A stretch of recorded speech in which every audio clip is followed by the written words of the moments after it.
to preserve that, to protect that fundamental truth of this great country. That is what these Texas legislators are doing. They've taken it upon themselves to be clear with the American public about what is happening. By leaving Texas, their beloved state and districts and constituents, they're only leaving in terms of physical presence.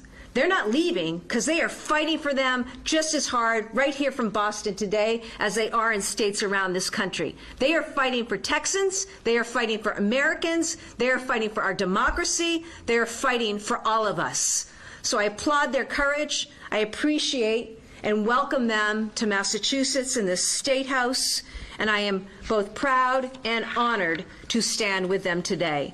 I now invite Secretary Galvin to the podium. Thank you, Governor. I'm delighted to be with you and them today. I think the point you made about their effort being a national effort is extremely important. These folks did not flee Texas. They came here to get the message out to the rest of us across this country that when you do what Trump has done in Texas and is attempting to conclude in Texas, you're stealing the rights of Massachusetts voters and voters throughout this country. You know, Trump loves to use the word rigged. It's one of his favorite words, rigged and stolen. Well, he's the master thief here. He's the one who's trying to crack open the safe on democracy and rip its contents all over the place. They're here to get that message out. This is not about their seats, their political futures, or their friends or anybody else. You're talking about people, and I want to give you the facts. The Texas primary that this map is supposed to be placed in is scheduled for March 3rd of next year. That's barely over 6 months from now. So people in Texas won't even know what district they're going to be asked to vote in. And voters won't know who they're going to be asked to vote for. That's the kind of democracy, which is laughable to call it a democracy, that Trump wants. He doesn't care about the rules. He's perfectly happy to rig things when he gets it. So we all have to stand up. As the governor mentioned, we're all here a few months ago celebrating the 250th anniversary of the beginning of the American Revolution. And some of our most famous patriots indeed fled at that time in the interest of democracy. John Hancock, for instance, and others. And they lived to tell the story of what we were trying to do then 250 years ago. Democracy started here. We have to make sure it stays alive throughout our country. That's our true gift to our country. We want to protect it. We have an obligation here in Massachusetts to stand with these folks, to get their story out, and to make it clear to the nation, it doesn't matter whether you're a Democrat or Republican, Independent. What matters is if you're an American, you should be standing to make sure that Americans in Texas have the right to vote for a member of Congress of their choosing and in a district that makes some sense. And if you're an American who's concerned about Congress, you should understand that these votes he's trying to steal in Texas will come back to hurt us with national legislation that's going to affect the lives of everybody in this country. So it's extremely important that we not simply say, isn't this nice, they've come to Boston. No, they've come here on a mission, and it's our job to make sure that mission is heard and is effective throughout the country to the effect of protecting democracy, which is really what this is all about. Thank you. Thank you. I would now like to introduce to the podium. We welcome you and we thank you for being here today with your colleagues. Thank you, Governor, and we appreciate the hospitality you and your colleagues have shown us. Secretary, thank you.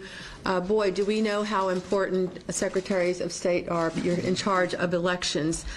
Your governor has been a true supporter. We appreciate your very strong words and your passion that you have delivered here today, but in our meeting expressing support for our efforts. We're here on the eve of the 60th anniversary of the Voting Rights Act, who, by the way, was signed by a legend, a Texan, Lyndon Johnson. And you all hear the game Texas Hold'em. Well, we are literally holding the line on democracy, not just for Texas, but for our nation. We are here to talk about with other legislators from around the country. This is coming to you. You're next. This is not a Texas problem. This is a United States of America problem. Today, President Trump said that he was entitled to 5 more seats in Texas, 5 more Republican seats. And we're here to say nobody is entitled. The people of those districts are entitled to those seats. They were very specific, very precise in going after Texas. The DOJ sent a letter which prompted all of this, targeting 4 districts that are majority minority districts, 3 represented by African Americans and 1 by a Latina. Texas has historically been in the courts when it comes to redistricting, when it comes to voting rights, when it comes to women's reproductive health. So the governor said this earlier in our meeting, we have become so accustomed to rolling up our sleeves and fighting because we know that this is not stopping in Texas. This is coming to a state near you. And we have had so much support from our colleagues around the nation. We have visited with states that they know they have already been threatened by President Trump, that they are next. So being here in Boston, National League of Cities, and conversing with others has been very productive. I also want to acknowledge that we have total of 8 senators that are here with us and 2 House members that are with us. And we have all been in this fight, and we will continue fighting for democracy across our nation. Thank you. Thank you so much. Thank you so much. Thank you.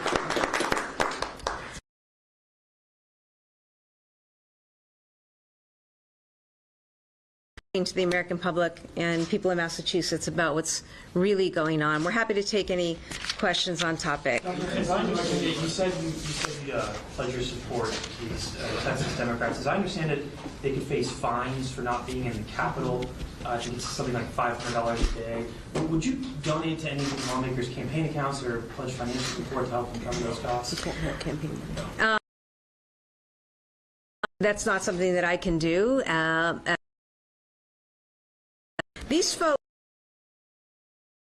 $100 a month as a member of the Texas state legislature. So every day they're being fined $500. It's really just an example of how far Texas Republican Governor Greg Abbott is willing to go with the direct direction of Donald Trump. Other governors have talked about redistricting in retaliation. Is that something you would consider in Massachusetts? You know, isn't it a sad state of affairs that that's where we're at, okay? And, you know, Donald Trump, Greg Abbott, Ken Paxton have left us no choice. That's the reality. Nobody came looking for this, right? We had a system of free and fair elections. We have maps that are regularly drawn, voted on by legislatures, approved and signed off on by governors. This is the way the system works until this comes in. And so, you know, they've left us no choice. It's not where anyone wants to be. I can tell you that governors I know, maybe with the exception of this person in Texas, evidently, we want our constituents represented. We want the voices heard. Whether you vote for me or not, I want your voice to count. I want your vote to count. Unlike Greg Abbott, who doesn't want your voice to count and doesn't want your vote to count, nor does Donald Trump, nor does Ken Paxton, because they're proposing to completely rewrite a map out of nowhere to take away the votes and the voices of Texans. And the message is, not only does this have an impact on Congress, which impacts all of America, it also is something that you don't want to see spread. You don't want to see spread. But Abbott, Paxton, Trump, they leave states with no choice. I want to make sure that people have access to health care. I don't want to see further cuts to Medicaid or to housing or to veterans or to poor little kids who need to eat, okay? So that is why it becomes an issue for a governor in New York and a governor in Illinois and a governor in Massachusetts, governors all around the country. So, Governor, does that mean you're actually redistricting? Does that I'm sorry? mean you're planning to perhaps move forward on a redistricting plan in Massachusetts? We just did that. We're going to follow the rules. I don't know if the Secretary of State wishes to comment, but we just went through a customary and orderly process just a few years ago. We have no Republicans to give. No, I mean, as you may know from history, Massachusetts has a born here. Yes. But that was about Federalists, and we have no Federalists left either. So therefore, I think at this point, what I think the point the governor was making is you're putting states and other jurisdictions in this fight to do tactics they don't want to do. You know, I know at the present time that Trump doesn't particularly care for Putin, so he says, but this is a Putin-like tactic, and he doesn't seem to have any problem with that. I think we don't want to do this. I think Governor Hochul said that yesterday, but if that's what it's going to take to save the Congress, because then it becomes the bigger fight. And I think that's the big issue here. This is not a Texas fight. This is not some little fight down there. This is an American fight. And I think what Hochul was saying yesterday, and Pritzker has said previously and others, is that if we,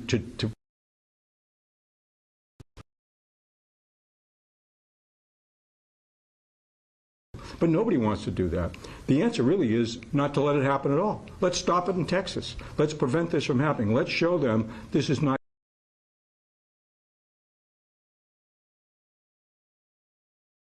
in Boston.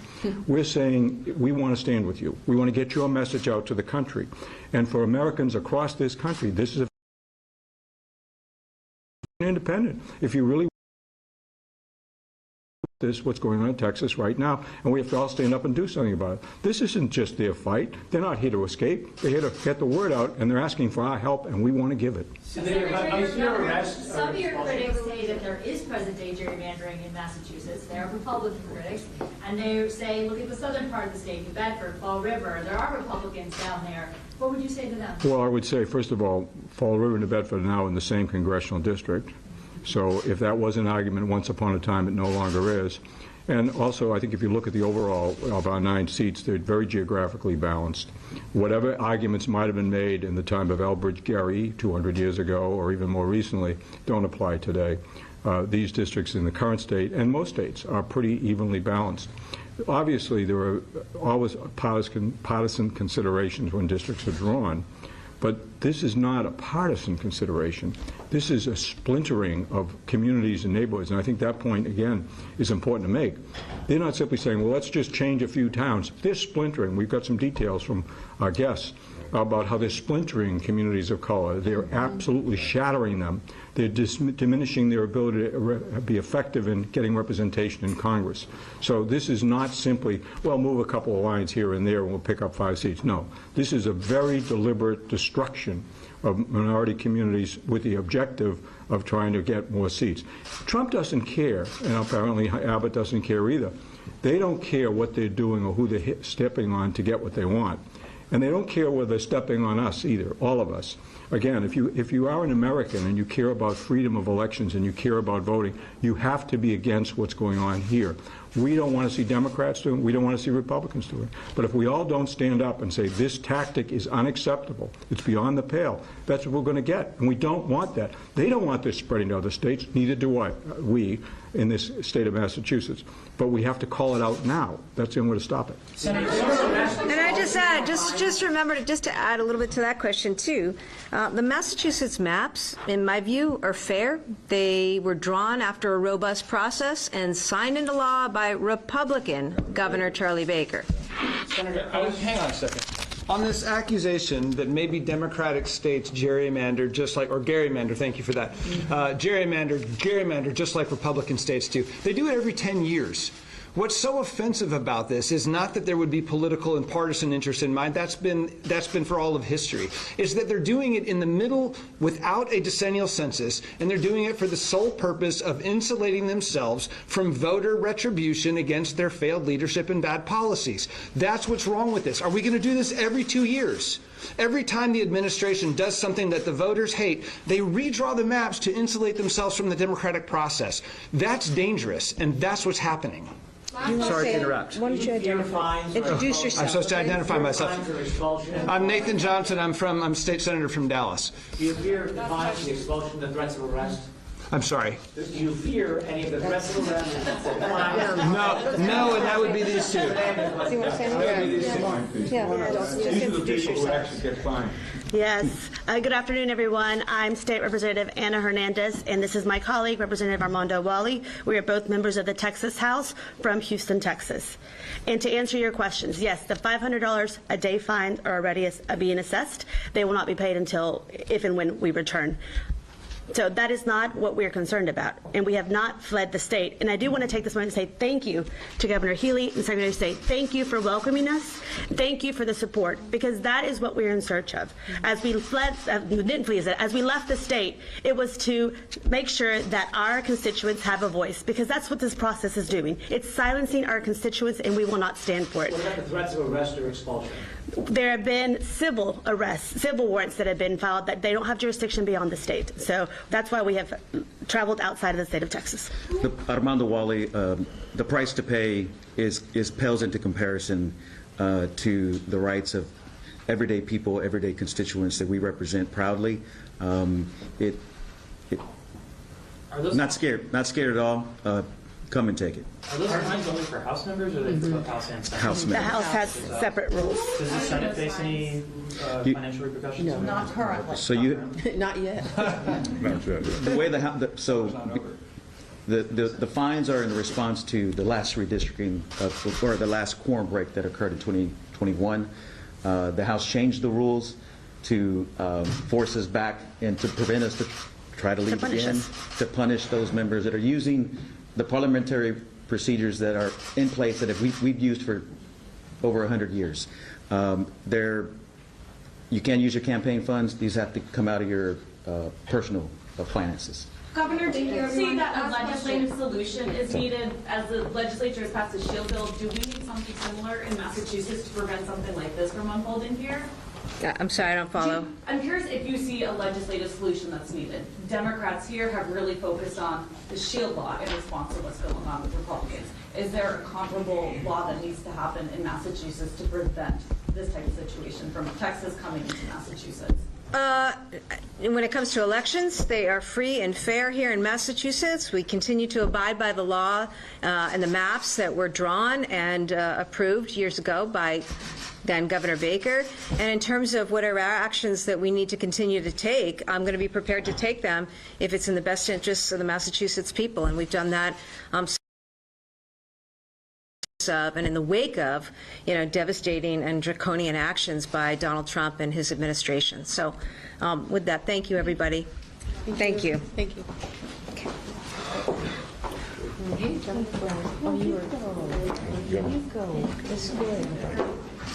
Thank you.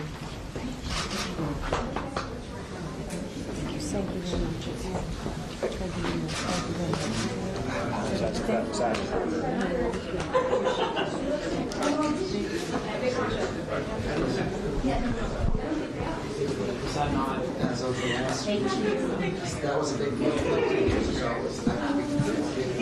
hadn't been for a very long time.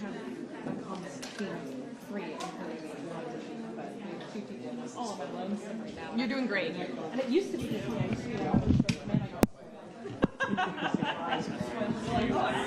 So we're done.